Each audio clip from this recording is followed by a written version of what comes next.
Hey everyone, welcome to Trans Joy Boise. I am Pacey, trans mask, and I use they, he pronouns. And this is my lovely co-host. Hi everyone, I'm Bonnie Violet, trans femme, gender queer. I use she, they pronouns, and I'm super stoked to be here on the Trans Joy Boise podcast. I love that. How are you doing? Switched it up a little bit today. Yes, I like yes. it. Good. I'm exhausted. I've been working out a lot, and I am feeling it today. Yes, well, and we're recording on the day after New Year's, so I don't have much recovery from the New Year because I don't New Year's Eve like some folks do anymore. Like I babysat my niece that was like 4 for a couple hours so that her parents could go out, and then her parents came and we like at midnight we were like, oh shit, it's 12 o'clock. And we had some like apple cider stuff, and then yesterday I spent some time with my guy. And it was just very low key. How about you? Yeah, I mean, I certainly used to go hard on New Year's, back in the day, but not in a very long time. So we just kind of relaxed at home. We were gonna go and watch the fireworks, but the potato drop, yeah. But I was walking the dog a little bit earlier, and people were setting off fireworks, and he was not happy about that. Yeah, so we decided to stay home with him. And then yesterday we just kind of relaxed at home. I played a bunch of like video games, and we cleaned, just pretty boring. But it was nice to just kind of relax and not work. Yeah, I vegged out yesterday too. He had made like a seafood boil, which was pretty good. Yeah, sounds good. Yeah, it was a lot, but it was really good. Yeah. So we thought we would spend some time talking about 2025 and kind of like what we are anticipating is going to take place, or what we'd like to, or even just part of it is just hopefully putting an offering up to folks to begin to collaborate more with us, or continue to collaborate with us in the future. So this is going to be kind of like a little brainstormy maybe, as well as just again hopefully an opportunity for folks to see where you can jump in as well in the projects or in Trans Joy Boise, or how we can connect with you all. I think that's really important because we've talked about it in the past about how important it is right now for things to be trans-led. And I think that the things that we've done so far has been like a great example of it, but we want to kind of broaden that reach and then just help the trans and non-binary community grow and have these events that aren't necessarily run by us, but that people can attend and feel like they're in community. Right. And I think really focusing on lifting up trans and non-binary people and the work of trans and non-binary people. I think we've had a lucky opportunity of kind of being, I think, in the light at the moment, but there are trans-led organizations that have been doing the work for a while. And there are a lot of new folks that are trans folks that are, maybe they're putting together a yoga class, or they're putting together a show, or, they're leaders in their own right. In their lives, and they're doing things that are beneficial to our community, but maybe not as widespread known. And so we really want to do what we can to try to uplift the entire community, and kind of the different things that it finds important and significant, and what the individuals put their time and energy into, I guess. Because everyone has their own thing that they're into. Like there's this group that I follow, it's not trans, but it's just, it's local, it's in Boise, where it's just anyone who is into skateboarding, they meet up and they go skateboard. These are people any age, and they've maybe never even stood on a skateboard before, and they all meet up and they go, and they just go because they love it, even if they're terrible at it. And I want to go so bad, but just something like that. So like, I know in our community we have people that are into martial arts, that are into painting, that are into skateboarding, that are into sports, that are into all of these things, makeup and beauty and fashion, and so we should have such a range, like groups that you can go and participate in anything like that with like-minded people. Because some of it could be like, okay, maybe a trans person might feel nervous about, say, going to the skating club, right? But if they knew another trans person was going, or non-binary person was going, or has gone, or was connected in some sort of way, it might make them feel that much more better. Or maybe we could do a buddy setup or a group outing or something like that, so that so that we can so maybe more folks could participate in those arenas. And we can also do things that aren't just like just being about centering being around being trans, which I know is something you talk a lot about and have talked a lot about, is just this idea of like living beyond being trans and being seen in the world, hopefully, as more than just our transness. Yeah, it's really exhausting to me, honestly, that we are all reduced to just this one thing about ourselves. You know, like we are trans and that's it. And I like to focus more on everything else about us, and like that is the thing that unifies us, you know, in a lot of instances. But those aren't the things that define us truly. And I like to focus on the things that we're passionate about, that we're interested in, because those are the things, you know, that add more to our lives than just this trait that we have. Yeah, I think they definitely allow us to be more evolved and fuller people, but I think even in and of that, just by us being out in community and in all these other parts of communities, we are beginning to impact the greater whole, if you will, of like, say, Boise and the Boise area, in the sense of what their experience is with trans people and who trans people are to them, to non-trans people, and what it is that we do with our lives and activities that we do. You know, I think people begin to get a little bit broader spectrum of who we are and what we do, but also it allows us to be able to just do more than just be a trans person. Exactly, because I think there's such a stereotype to it. Yeah. You know, and I think that there is this very specific picture that people think of when they think of trans people, or even just queer people in general. Well, we can even limit ourselves in that too. Oh, absolutely, like it can be really difficult for me at times to live beyond my transness, or to really try to let go of my transness in order to be in a certain space. And so I think, you know, I think to some degree that's like the next step for some folks. I think some of us may not quite be in that spot yet. And so that's why it's also, I think, important for us to have trans-led, trans-created space for trans and non-binary people only. So that we can have that kind of safety or bravery to be in community with one another, so that we can begin to, I think, go out into the broader world and have a more fuller experience. Yeah, no, I completely agree with that. I think that it's really important to have our own spaces, so we don't have to worry about how we're presenting ourselves, because I do think about that too, like how we are representing the trans community, and that's exhausting too. As you and I, but also just any trans person in public. Yeah, exactly.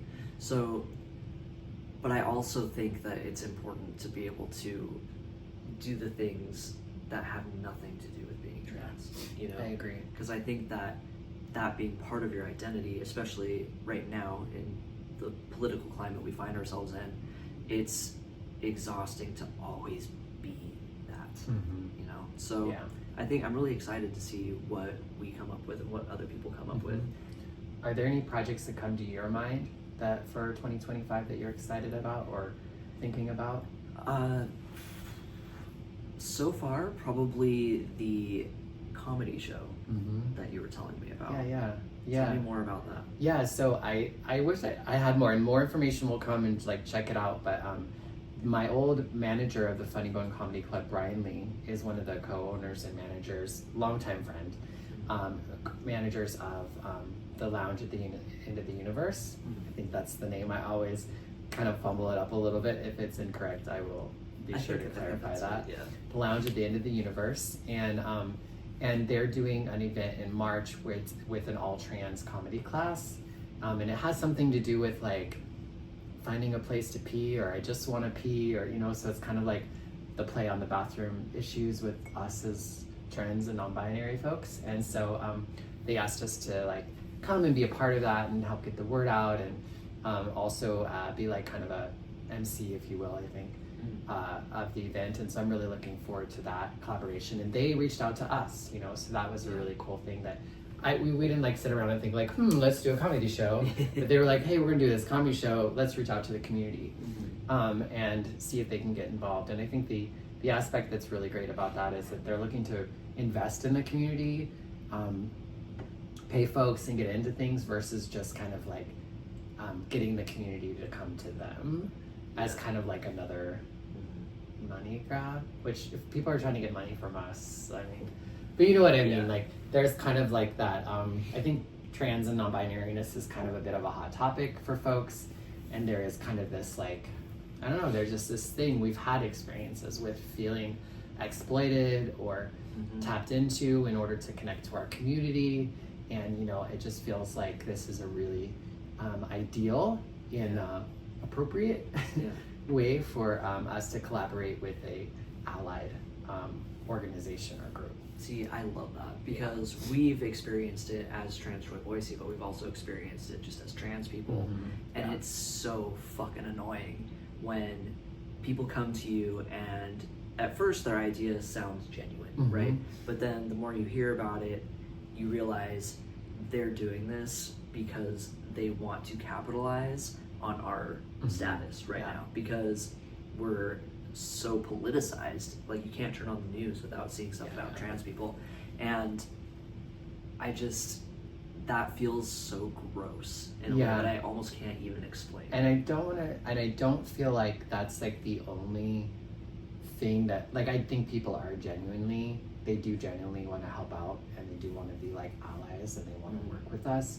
But sometimes when it comes down to like the numbers of money or people coming in, or kind of like the business outside of it, sometimes that tends to trump or seems to come out stronger than the initial, because I do like to think that people had great intent, and things just got murky once some of the things started coming at play, which you are so much more compassionate towards people, because my thought is just, I imagine these people are like, yeah, they probably do want to do some good, but I think that there is definitely some forethought that goes into how to somehow capitalize on what's going on right now, whether that's like selling tickets to something, whether it's, you know, having more people read your article or watch your shows, you know, and I think that it's becoming increasingly common for that to happen. So when we have like an authentic group or person come along that wants to genuinely help and, you know, work with the community and for the community, I think that's beautiful, and I really want to, you know, do whatever we can to facilitate more of those connections. Yes, and I think one of the things that's important for us is to be able to teach allies and organizations that are working with us on how to do that, because I think a lot of folks just don't know. And I think even for me and you, at first we got into a lot of these things just excited to be working with people, and then we came to kind of learn some things along the way. And I think it's important, even just as a trans individual, to realize that even if you're not attached to an organization, this, that, the other, there is an opportunity for people to exploit you or get into a relationship with you in a way that could be toxic and harmful to you. And so it's partially thinking about, I don't think it's just relevant to an organization. I think it's relevant to all trans non-binary people. I think so too. Just as a whole. Absolutely.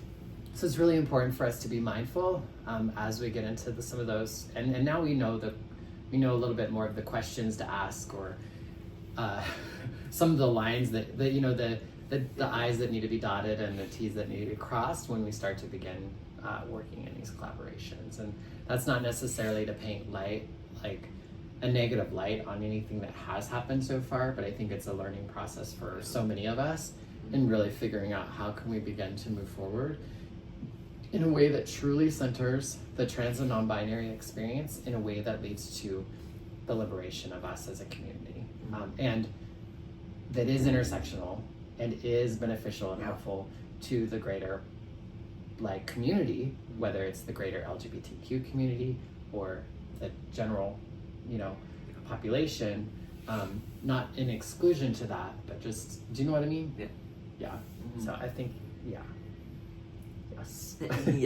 Yes. Yes. No, I agree. I think that it's just a learning experience, and everything has been changing so rapidly in the last couple months, just with politics and public scrutiny. And I think that learning how to navigate that with grace and patience has been a challenge for me so far, but I think that it's very doable. It's just something that as trans people we're all going to have to figure out how we're each personally going to handle it, because I don't foresee it slowing down. No. I think it's just going to, kind of speed up.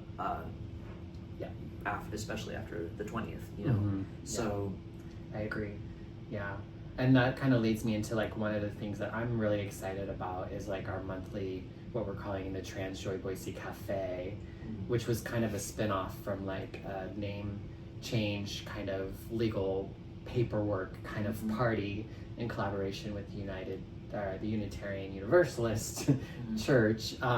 And I'm really excited about having a monthly opportunity for us to get together kind of at that same sort of energy of just kind of coming together and being with one another and helping us through whatever we're going through at that time. And so for some of us, it may be paperwork and documentation and legal stuff that's become even more and more important right now due to politics and what have you. So I think that's something that's going to continue to be a piece of that Trans Joy Boise Cafe. But I think another big part of that is we had professionals and people who work in this stuff. We also had just other trans and non-binary people who came, who've been through the process, who could help walk us through the process emotionally, physically, and just being in community with one another. And I'm excited to, begin to each month craft an experience that is really going to hopefully be speaking to what is happening in the now for our community, and having a space for people to come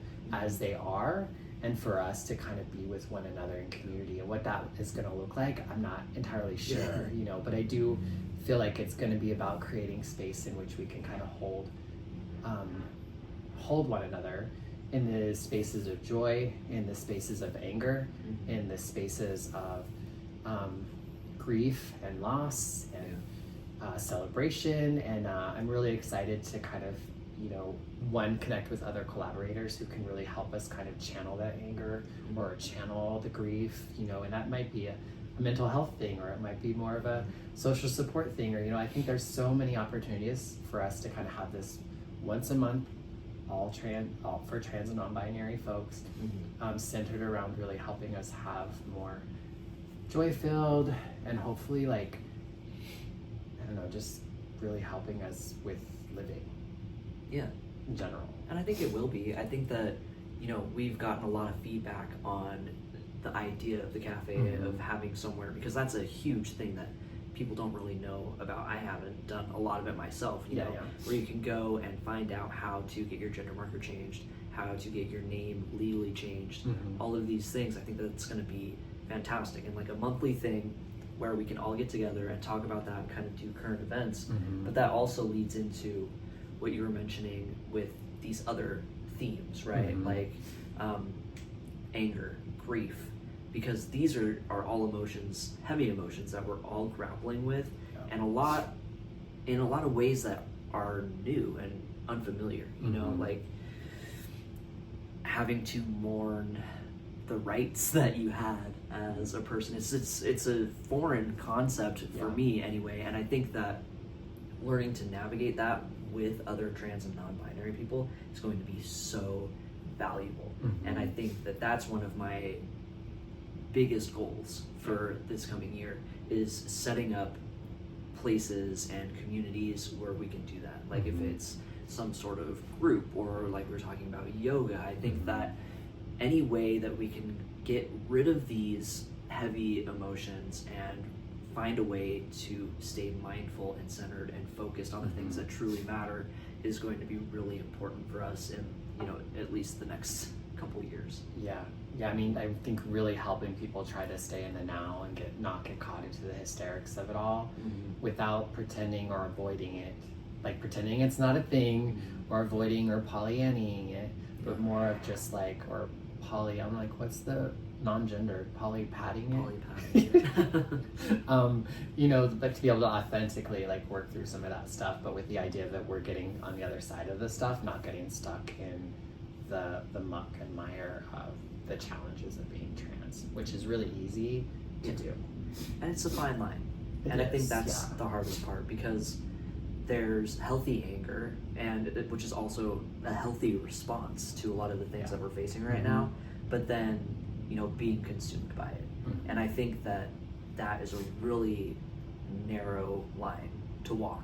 It's so easy to just to be consumed by it, but also it's in everything that we're seeing right now, the media, and of course, like, how can you not be afraid right now and angry? So I want to be able to find healthy outlets for that anger, because I know how toxic and poisonous it can be if you just let it fester inside of you. And I think it's just going to keep getting worse, unfortunately, so we got to be prepared for that.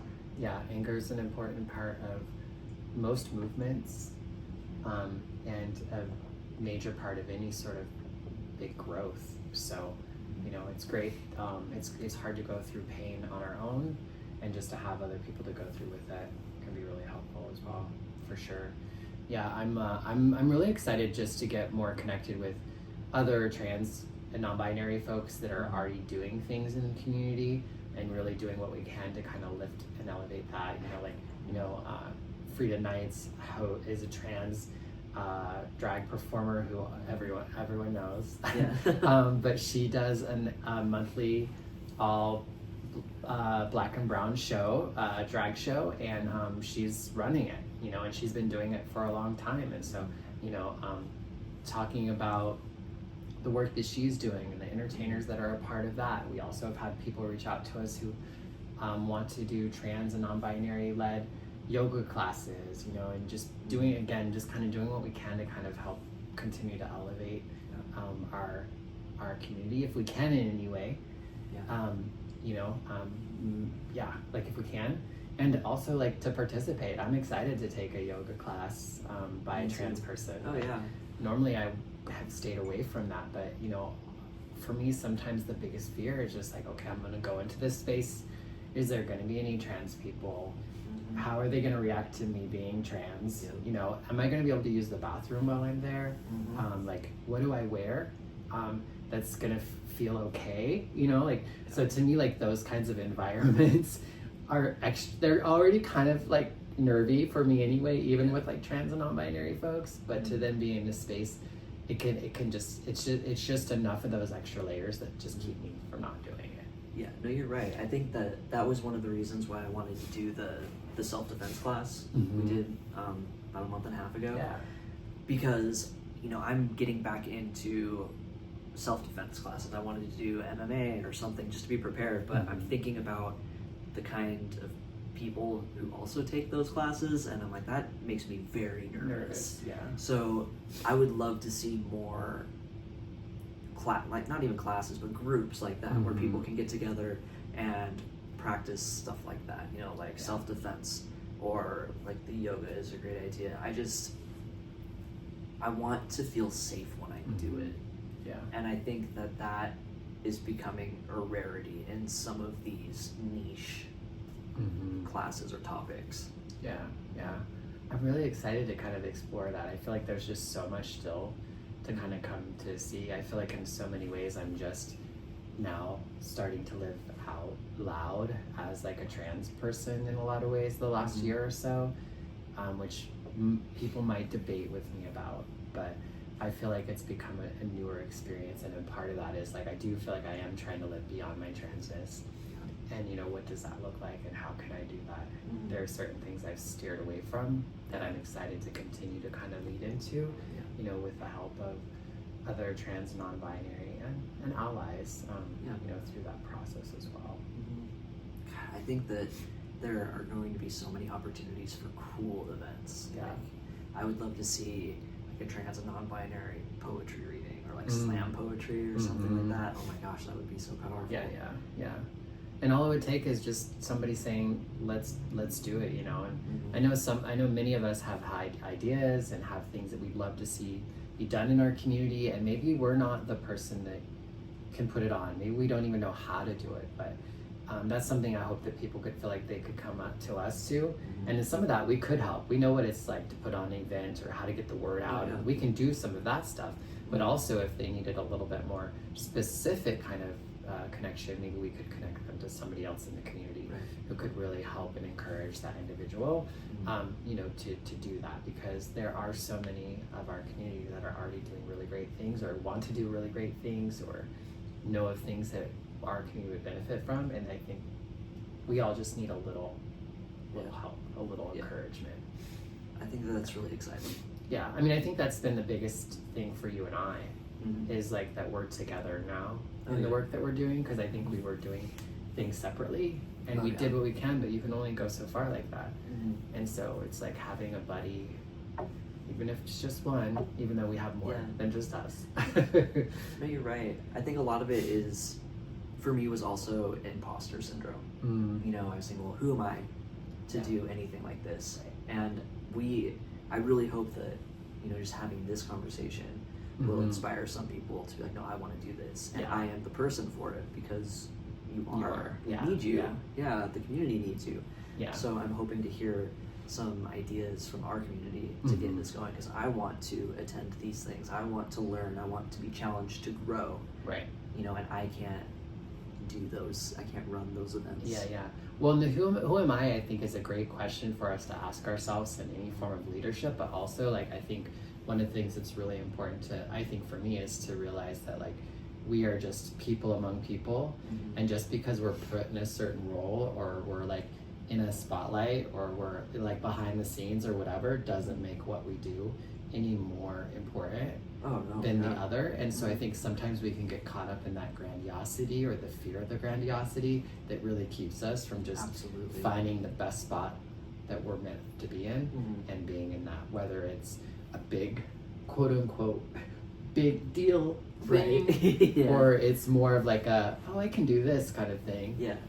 It's all really powerful and it's all really significant in its own ways. And I think the biggest challenge for me oftentimes, and I hear with a lot of people, is just kind of being right-sized about where we are at in the world, and what we need to learn.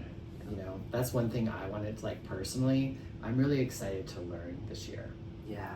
I've been Me too. talking with my like sponsor, my mentors about, because for years I've always thought about going back into school. I talked with you about this too, and Mhm. I have a lot of like, there's a part of me that feels like I was robbed from going to the traditional university kind of college experience, partially I think because of being poor, but then I did all the things so that I could, and then I went and got HIV, and then getting HIV just kind of like, it seemed like it wasn't possible.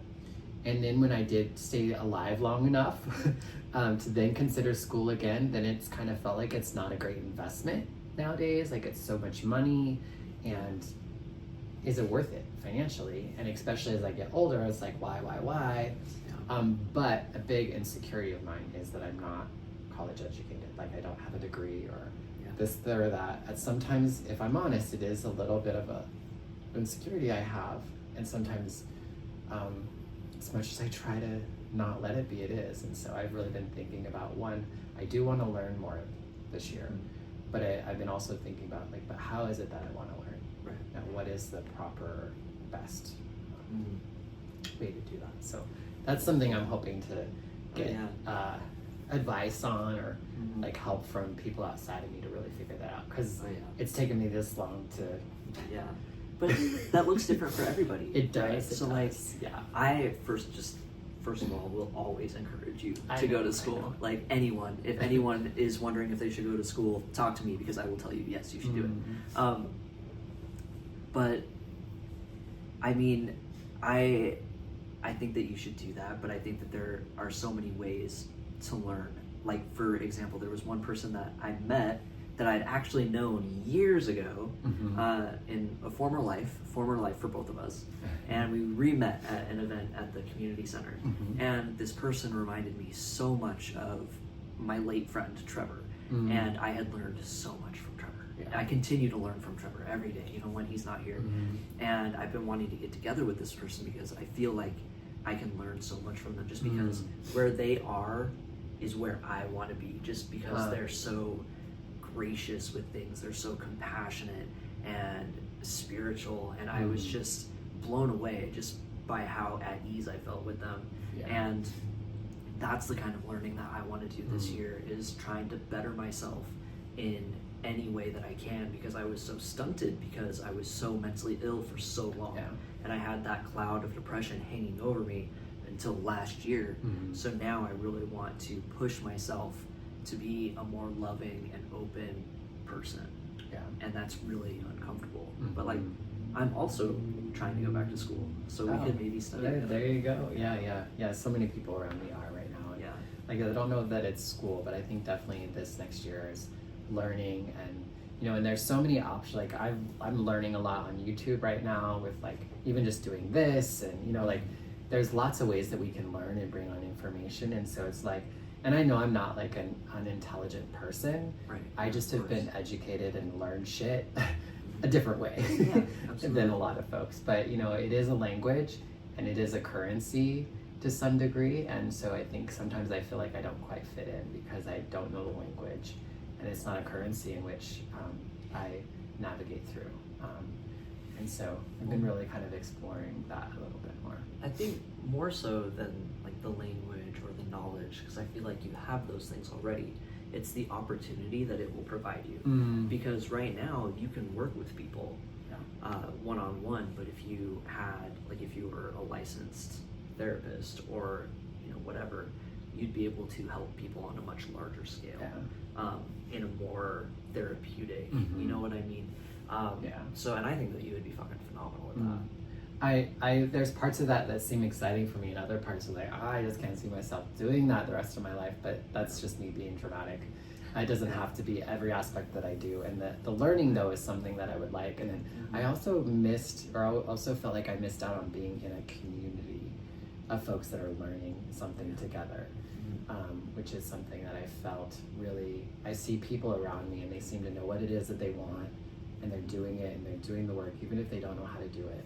And I don't feel like I have that. I've always had something like that, and I've always been really ambitious about getting the things done. I just feel like I'm at that point right now. It's like, I don't know what's next. Which is kind of a great place to be. Absolutely. But it's also a little nervy too. I think that's just the theme for this year, because I mean, I'm in the same boat. Like I'm on the one hand, I'm trying to apply to PhD programs, but on the other hand, I'm like, is that really what I want to do? Because I feel a calling with working with people and advocacy and things that I don't think I would necessarily be able to do if I was a doctor. Right. But there's still that passion of that. It's just the only thing that I can come up with is to just wait it out, and whatever is going to happen is the way that it's supposed to, I guess. So.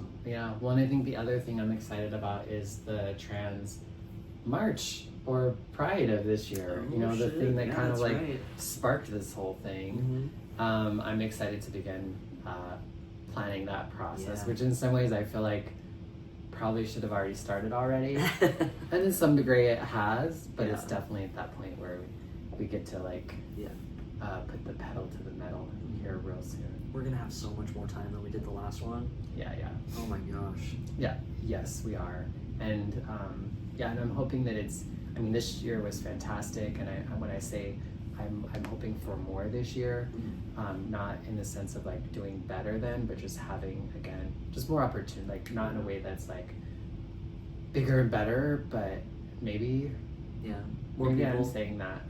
Just but maybe, I think if we more have more time. diversity. I know we initially wanted more of like a pride or have opportunity for like a festival aspect of it, not just like the march, but there's more to it. There's performance, there's vending, there's things that. Ooh, I would love to see more performances, like more time for the performances, so we can have more than just 2 numbers. And really centering the trans. Absolutely. The trans and non-binary. And other, I know we don't always talk, like I know we say trans and non-binary, and that is a very umbrella term. Yes. So I'm hoping that folks, and this is something that we can continue to get better on, is really helping other folks see that maybe intersex or identify in other sorts of sexual or gender identities that maybe aren't as mainstreamed. To begin to become a part of this community and a part of the conversation in a way that feels good and for Yeah. everyone involved. So And I think that, we just use trans as the umbrella term yeah. for anything gender diverse. Mhm. And I know that can sound maybe like we're excluding people, but it's really just easier to say. Yeah, and we need to try to find a way to make space for Yeah. folks to know, one, that when we say trans, we say all of the non-cisgendered. I hate identifying that way, but anyone who's not cisgendered basically would fall into that. Yeah. Maybe we could just put it in like the notes. Yeah, and I know we have it in some places where we say trans, non-binary, two-spirit, and gender variant folks. But again, I think that's another place of growth for us, that hopefully we can hear from people from those communities that really can help get involved with us, and we can also do the work to learn how to be better at it as well. And I'm sure people can maybe give us some suggestions. Yeah, tell us all about it. So just quickly, the inauguration is coming up. Yes. Quickly, way faster than anyone would like. No. And that's not a January 6th thing, right? No. Oh god. Oh yeah, I didn't even think of that. That'll be an interesting day. We'll see if anything happens again. Who knows? Yeah. But I know that Trump has been saying some interesting things, and he seems to be sort of doubling down on his anti-trans rhetoric. Yeah. And as that day is getting closer, we're going to spend a little bit of time talking and like kind of digging into what he's saying and what that could potentially mean for us, and the trans, non-binary, our whole community, and what we need to look out for and be aware of. Yeah, I'm really excited for that, and like it's for me, folks have probably figured this out. I'm not like the politically minded one, and so I really am eager to learn more about kind of all the political aspects that I've been kind of running from. Well, I mean, it's why I'm angry. Yeah. So I get it. Yeah. I get not wanting to be immersed in it all the time because it's fucking draining. Well, I'm ready, and it's necessary, and so I'm really excited to begin to have more conversations around that. So we'll dig into it. Yeah. Next week in our next episode. So in our next episode, we will dig into that. It's going to be delightful. Yes, totally delightful. And so for folks who've maybe come across this for the first time, you can watch us on YouTube or listen to us wherever you listen to podcasts at Trans Joy Boise. And to learn more about us, you can go to transjoyboise.org to kind of learn who we are beyond the podcast and what Trans Joy Boise is beyond the podcast as well. All right, ta-ta for now.